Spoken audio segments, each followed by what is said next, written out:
بسم اللہ الرحمن الرحیم۔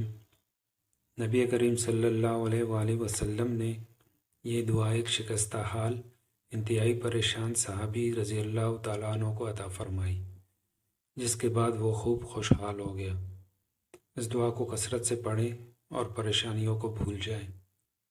توکلت علی الحی الذی لا یموت الحمد للہ الذی لم یتخذ ولدا ولم یکن لہ شریک فی الملک ولم یکن لہ ولی من الذل وکبرہ تکبیرا۔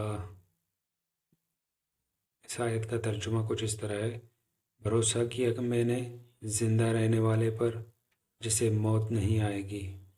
تمام خوبیاں اسی اللہ پاک کے لیے خاص ہیں، جو نہ اولاد رکھتا ہے اور نہ اس کا کوئی سلطنت میں شریک ہے، اور نہ کمزوری کی وجہ سے اس کا کوئی مددگار ہے، اور اس کی خوب بڑائیاں بیان کیا کیجیے۔